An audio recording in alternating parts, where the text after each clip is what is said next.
So something different today. I recently was diagnosed with type 2 diabetes.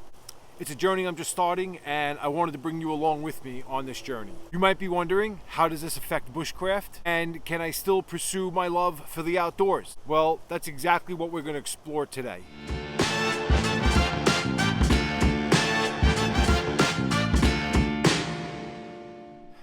Hey guys, Justin with Backyard Bushcraft. So a lot of people have been asking why the mustache this month. It's Movember, if you don't know.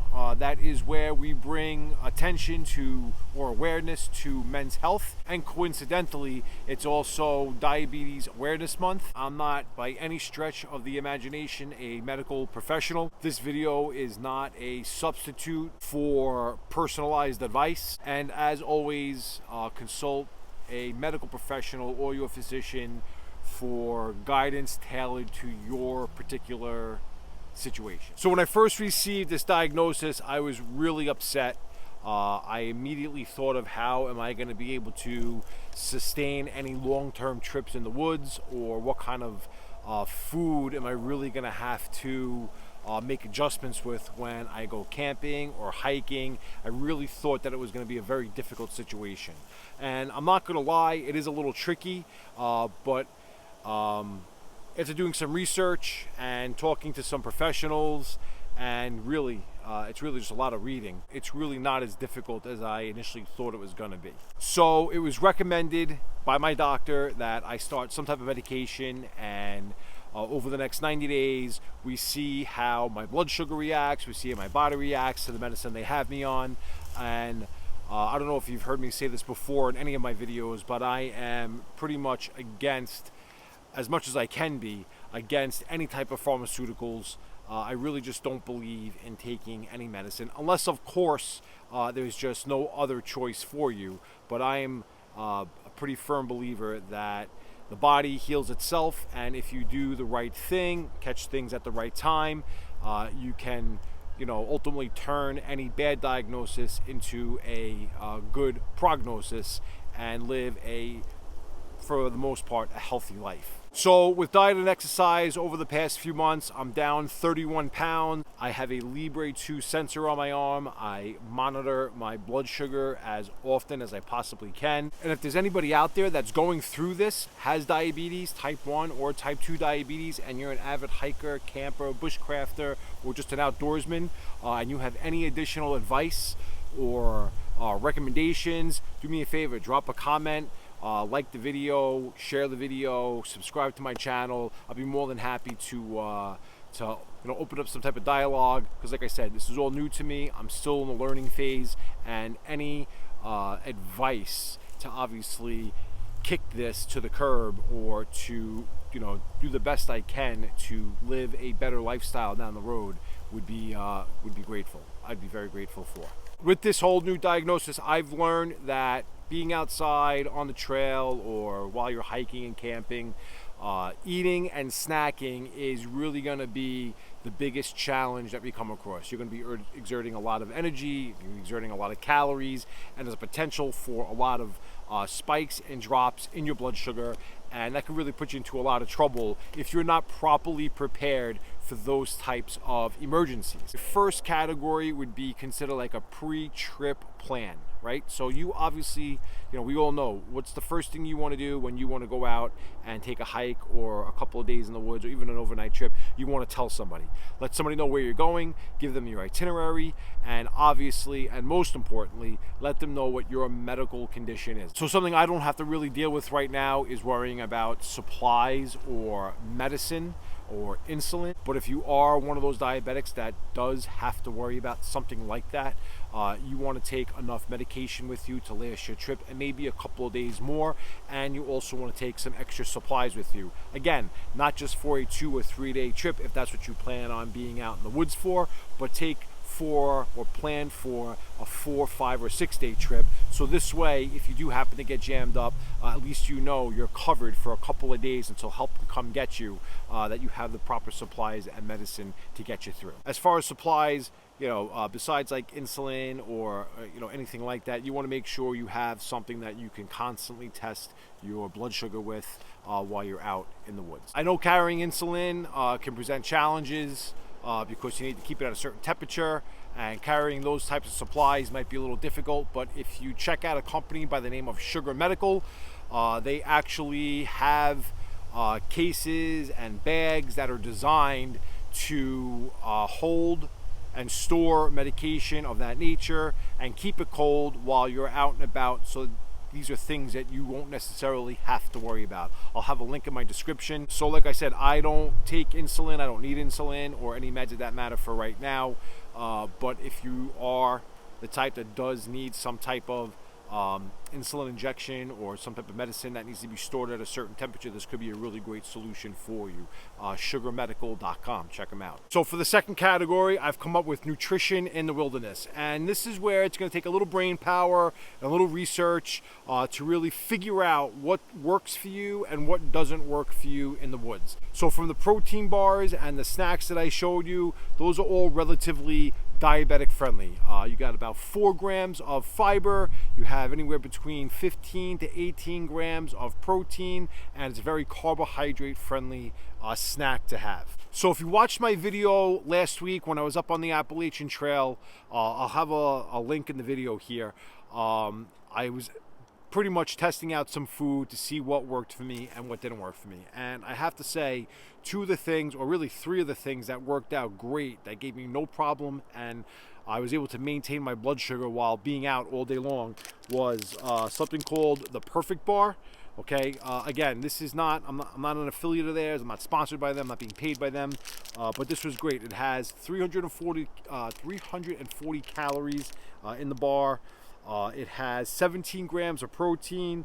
It only has, I think, 3 to 4 grams of fiber, and it's got 27 grams of carbohydrate. It's low glycemic, it's diabetic friendly, and for the amount of energy that we expel in the woods, obviously calories are very important, and this being very small and very easy to transport is something I would definitely recommend checking out. If it works for you, try them. They're delicious, and they, like I said, for something this size, 340 calories, it should last you for a good part of the day. The second thing that really worked for me in helping me maintain my blood sugar was, if you saw the video last week, was a cup of tea that I made, specifically the wild berry hibiscus tea. Again, I did some research on my own, found out what teas were the best to help blood sugar, and hibiscus happens to be very diabetic friendly. And again, there's nothing better than a hot cup of tea on a brisk, chilly day up in the mountains. Again, if this works for you, I would definitely check it out. It's very good tasting, and this was able to really keep my blood sugar under control. And last but not least, just one of the things out of all the snacks that I showed you that really worked for me. Obviously, as you know, hydration is super important regardless if you're a diabetic or not. But you know, you want to make sure that while you're drinking, you're not just pounding water into your stomach. You want to make sure that you have some type of electrolytes with you. So what I use are these little packets. They're called Squinchers. Okay, I don't know if you can really read them at all, but they're flavored fruit punch, grape, orange, lemon, lime. These were really great as far as not only making the water taste good for me, but you know, it wasn't a big problem when I was drinking so much of it. I wasn't dreading the fact that I had to drink just old plain water. I had some nice flavored water with me, and it was packed with electrolytes, so I didn't have to worry about running into any issues with that as well. So I also have another video out there. I have an everyday carry bag video. I'll have a link in my video as well for that.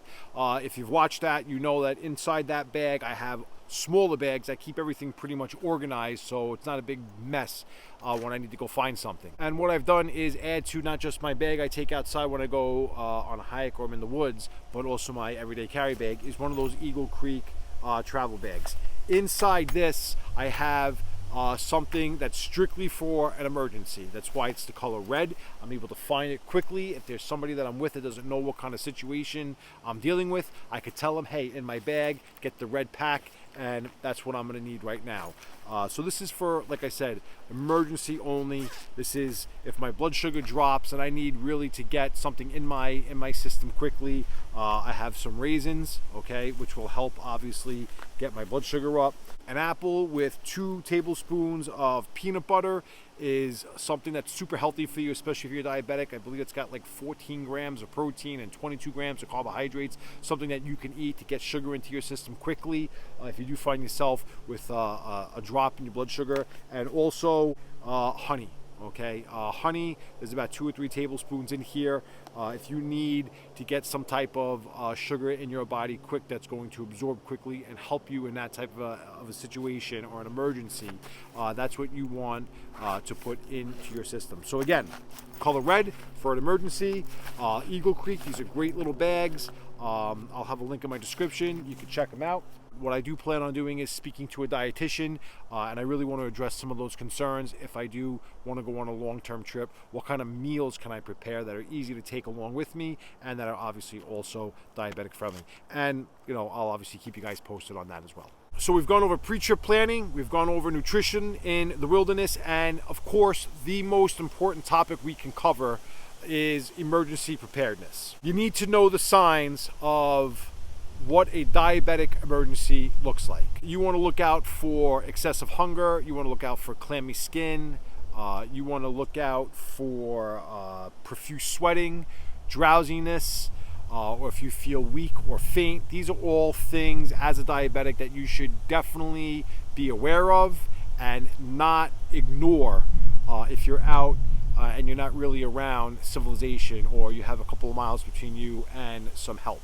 So if you start experiencing any of these symptoms and you find yourself in a situation where your blood sugar happens to drop, you're testing yourself and you see that your blood sugar's dropped rapidly, and now you need to get that blood sugar back to a normal level, obviously you want to take that honey, get it into your system quickly. You want some type of fast acting sugar that's going to help raise your blood sugar. You can also take like a glucose tab, or you could also take those gel packets that you see runners, like long distance runners use while they're in the middle of a marathon or in the middle of a run. They'll be sucking on those packets, and that'll give them like a shot of sucrose just to give them some energy, to give them some sugar, and help them carry on a few extra miles. Something very easy to transport, something very easy to put in that pack, and something very easy to take if you find yourself in that type of situation. If you have a prescription for it, you can always take a glucagon pen, and that will also help you raise your blood sugar as well. So now on the flip side, if you're like me and you don't have to take any type of medicine yet, or you're not taking any type of insulin, you don't have any fast acting insulin, if your blood sugar spikes through the roof, there are a few things that you can do to obviously bring that blood sugar down. One thing is to exercise. Start exerting yourself. Do some push-ups, do some sit-ups, do some jumping jacks, run around a little bit, whatever you could do to get that heart pumping. That is going to naturally lower your blood sugar. And also you could take some water and you could start drinking that water. That will obviously and naturally lower your blood sugar. Most importantly, do not ignore these symptoms and don't panic. Call for help immediately. If you've prepared yourself the right way before going on this trip, you should have nothing to worry about. You should have everything you need in your pack to maintain yourself until help gets to you. So that's going to do it for me today. Whether you're a seasoned bushcrafter with diabetes, or you're just like me, a bushcrafter that's just finding out that he has diabetes, the key is finding balance that works for you. And of course, full disclosure, I am an affiliate with Amazon, so obviously any of the links that you check out and click in my description, if you happen to buy any of those things, I will get some type of a kickback or some type of a commission. Helps me, helps the channel, and I really appreciate it. And guys, don't forget to check out Titan Survival, www.titansurvival.com/Backyard Bushcraft for their awesome shamags and their tactical 550 cord. I really hope everyone out there had a great Thanksgiving. I'm super grateful for all my subscribers out there and the support you're giving me. I'm super grateful for my family and friends that have given me support up until this point. So if you like the video, guys, hit that like button, subscribe to the channel, and ring that bell so you're notified every time I make a new video. I really appreciate you checking me out today. This is Justin with Backyard Bushcraft, signing out.